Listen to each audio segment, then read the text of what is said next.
Hello there guys, welcome back to Younes Talks Football, welcome back to a brand new video. I hope all of you are doing well today. Welcome to the first match preview of the season. Yes, it's the UEFA Super Cup preview, Chelsea versus Villarreal, the Europa League winners. Champions League winners versus Europa League winners. Now we're looking at Europa League winners and Villarreal, who beat Man United in the final and beat Arsenal in the semi-final. But is it convincing enough to be able to scare us into thinking we might actually lose this game? We'll get into it. Before I do though, I want to let you guys know today's video is brought to you and sponsored by the OneFootball app. I've made my predictions to these 5 fixtures taking place on match day 1 of the Premier League season. You guys can do the same, and if you do, you'll be entered into a massive giveaway that OneFootball are doing, where there are jerseys up for grabs, OneFootball tops up for grabs, FIFA 22, match tickets, everything, okay?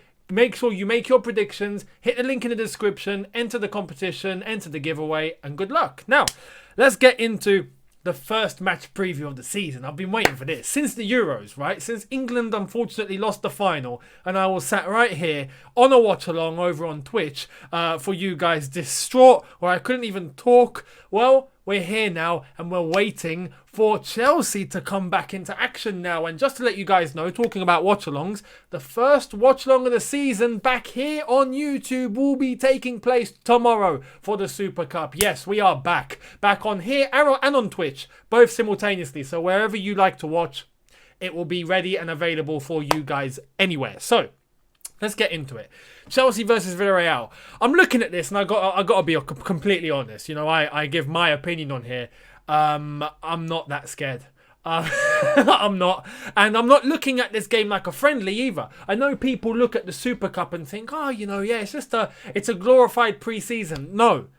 And I share what Thomas Tuchel said in the press conference that took place today, where this is silverware.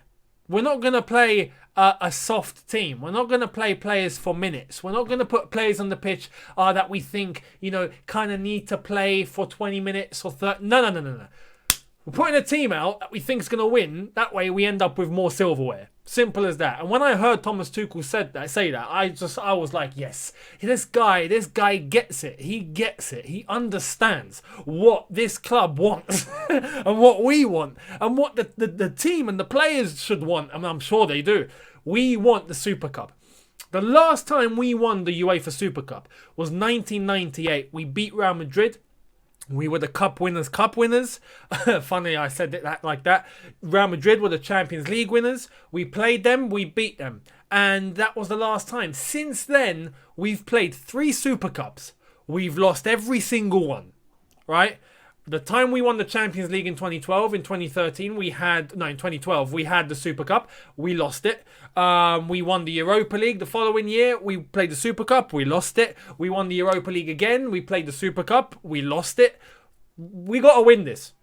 We got to win this. And this season coming up now is a season for trophies. Right? We got to be really ambitious. We are European champions. We are about to sign Romelu Lukaku, who should be announced. Let me take a little detour because I know a lot of you are eager about Lukaku.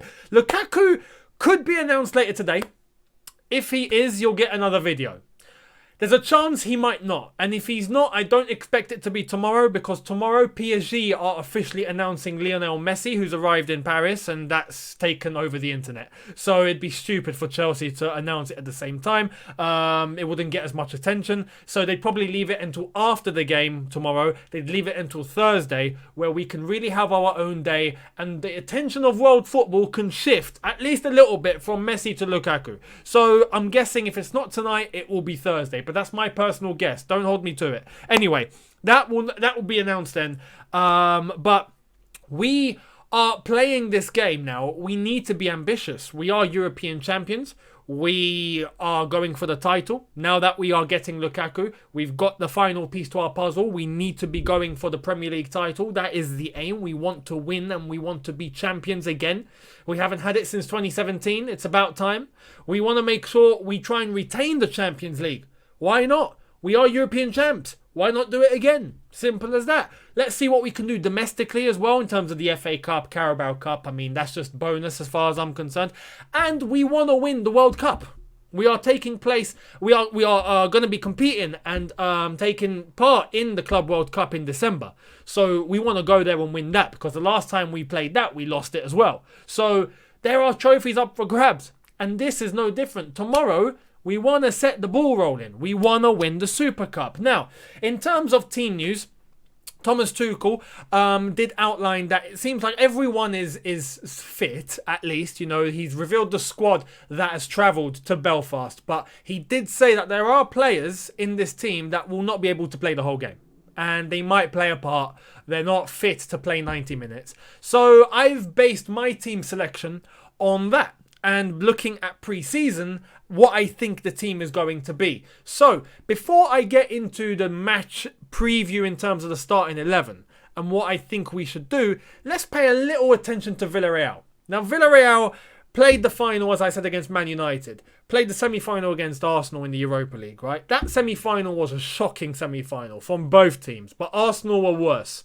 Simple as that. So we can't really say, oh, Villarreal were fantastic. They weren't. It was Arsenal that were a joke.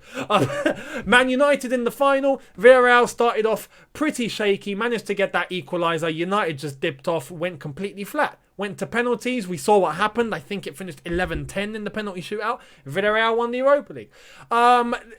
They're a good team. They're a good team. And they are where they are because they're a good team. And respect to them. But they don't blow minds away. Let's just put it that way. And Unai Emery, I'm sure, has done very good things with this Villarreal team. However, when you compare to the elite of Europe, when you compare to the top teams, they still are looked as inferior. And when you look at their pre-season, I've got their pre-season form here. And I know pre-season's pre-season, results don't really matter. But let's just take a look, because it gives us a little indication at least. They played on the 16th of July against Valencia. They lost 3-2. They played on the 22nd against Lyon. They drew 2-2. They played against Levante on the 29th. They drew 0-0. They played against Marseille on the 31st, 2 days later. All due respect, it was 2 days later. But they lost 2-1 to Marseille. Then they played Leicester City on the 4th of August. They lost 3-2. Then they played Leeds United on the 7th, and they drew 2-2. So the whole of pre-season, they haven't even won a game. And as I've said, results don't really matter in pre-season. It's about fitness. It's about really getting your players up to the correct standard. But when you look at that, and then you look at our pre-season and what we've had, we've looked really good, at least for the first team. Then we've managed to change it up and play players that have come back from loan, that don't normally feature, and they done okay. But when you're looking at this, you're just looking that we should get a result. We should get a result. There's no excuse to not beat Villarreal tomorrow. Simple. So bearing that in mind, who do we play? Who should be the starting 11? Let's get into it. Now, what I've done is I've managed to get the graphics of the new kit, and I've managed to get brand new graphics. So here we go. Edouard Mendy starting in goal with this season's kit, not last season's one. I managed to get all that sorted today, so that was a very good thing. The back three, because we are going to be playing in a back three. There's no back four talk. We are going to be playing in a back three this season, and then in game, I think you'll see a lot of fluidity going from a 5 to a 4, and we'll see what happens. But I would go, and what I think is best is to go with the players that have played in pre-season and are looking sharp. So I would start with Zuma, I would start with Christensen, and I would start with Rudiger. That would be my back three. Azpilicueta, Reece James, I don't think are ready. They might come on later though. So I think this is best to start off with. In terms of pre-season, the games against Arsenal, Spurs, these players have done very well. So fair play to them, and I think that needs to continue for now. Maybe later on, as I've said, second half, you bring on Reece James, you bring on Aspi. I think it's best that some of those first team players that have come back from holiday, that have only had a little bit of training, I think it's best that they get a little bit of exposure tomorrow. I think it's necessary because you got to get them up and running, ready for Crystal Palace on the weekend. So that would be my guess, but that would be my three. In terms of left wing back, I think it's best to go with Marcos Alonso, not Ben Chilwell. Same reason as I've just mentioned for Reece James. And Mason Mount will be in the same bracket. I think Jorginho will be in the same bracket. Possibly Emerson as well, but Emerson I don't think will feature. The English and the Italians were the last ones in terms of going furthest in the Euros, having a holiday, coming back to training. So they need the extra rest, and I feel like they need the extra just, adaptation. Let them train, let them maybe come on for a few minutes. I think in the second half, with 20 minutes to go, it wouldn't hurt bringing on Jorginho. It wouldn't hurt bringing on Mason Mount, possibly Reece James. It'd be nice for them to have a little bit of Chelsea exposure before we start the season properly. So for me, Alonso at left wing back, who's actually done very well this pre-season. Callum Hudson-Odoi at right wing back, give us some attacking options, and it gives us a chance to experiment. Because with this formation, there's a lot of people that look at this and think, it's very defensive. But it's defensive if you have defensive players. Hudson-Odoi is not a defensive player, but you stick him in a wing-back position. Yes, he can defend, but he's an attacking player. So in effect, what you're doing is, as you can see on the screen, you are shifting the other 4 players inwards to turn into a back 4, you could say. And Zuma, as you can see on the screen, would come in as a de facto right-back, whilst Callum Hudson-Odoi is given the license to push and bomb forward and give us another attacking option. So this is what I'm saying. Thomas Tuchel has the opportunity to be very fluid in game. And I think with Callum Hudson-Odoi playing tomorrow, it gives us an opportunity to see what he can do, with good players around him. But as a wing-back, bombing forward as an attacking option. So that is what I would do personally. I think in midfield it's best that we go with N'Golo Kante, who's looked magnificent. Magnificent, especially against Spurs. Outstanding. Alongside him, Mateo Kovacic. Mateo Kovacic, because Jorginho's not going to start this one. Simple. And they are both there. They are both ready. They're both fit, so they both start. That's our best midfield. Billy Gilmore's on loan. Kante, Kovacic are the options. Jorginho can come off the bench later, and we'll see what happens. But that would be my midfield. Now, the front three is interesting because, yes, Lukaku is the option that's going to be coming in. Mason Mount, as I've just mentioned. We've got so many players. Pulisic, Ziyech, Havertz, Werner. I mean, it's flipping. There's so many. But you can only pick 3. And I think right now, in terms of judging on our form in pre-season, Kai Havertz, Timo Werner alongside him, and the main man so far in pre-season, I think alongside N'Golo Kante, has been Hakim Ziyech. Now, some of you probably say, let's play Pulisic.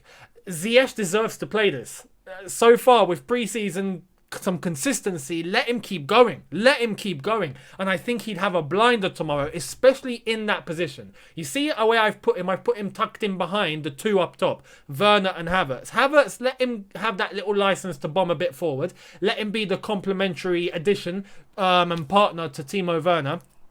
On his left foot as well, so that's ideal. And let Ziyech occupy the middle. Let him occupy that 10 position. And let's see what he can do. Against Tottenham, he did absolutely fantastic. And as a result, he scored 2 from that position.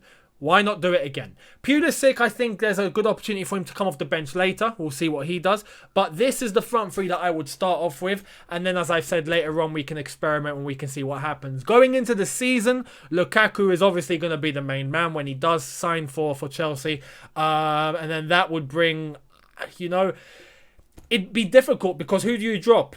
Do you drop Ziyech? Eventually Mason Mount's going to come back in. Do you drop Kai Havertz and stick Lukaku alongside Werner? Do you drop Werner, stick Lukaku alongside Havertz? Do you drop both of them, bring Pulisic in? There are so many options that we can go with. And this is what I'm going to discuss now as we end the video. That would be my starting 11. When Lukaku does come, there's a big opportunity here for Tuchel and for Chelsea Football Club to come up with a lot of combinations in training, right? That we can try and get up and running. That way, when it comes to in-game, when it comes to a match day, we can go with any combination we want without the opposition knowing what we're going to do, and it will click and it will work. So we could go with Havertz, Werner, Lukaku. We could go with Mount, Havertz, Lukaku. We could go with Pulisic, Havertz, Lukaku. We could go with Pulisic, Werner, Lukaku. We could go with Mount, Pulisic, Lukaku.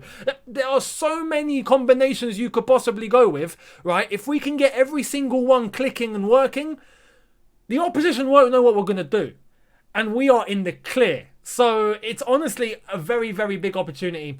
Let's hope we get that up and running once Lukaku does sign. But for the prediction, I'm going with a confident one here. I'm going Chelsea 3, Villarreal 0. I'm going with a confident one. And let's see if my jinx is over and I've left that last season. Hopefully I've left that into last season and it hasn't carried over into this season, and we start a clean slate, and then all of my predictions will come true and we'll win everything. Fingers crossed. But let me know what you think in the comment section below. Thank you all so much for watching. Remember, first watch along back here on YouTube will be tomorrow for the Super Cup, and I will see all of you then. But obviously we'll keep tabs on the Lukaku saga and whether that's going to be announced tonight. If it's announced tonight, I'll see you later for another video. If it's not, I'll see you tomorrow for the watch along and then the match review after that's said and done. So again, thank you so much for watching. Let me know your thoughts in the comment section below. Your 11, your predictions. You let me know. I'd love to hear it. Hit that subscribe button if you are new. Hit that notification bell to be notified once I've uploaded. Smash the like button if you've enjoyed this. And let's hope we can add the Super Cup to this, yeah? Let's do it. I'll see all of you tomorrow. Have a good one. Look after yourselves. Take care. And peace.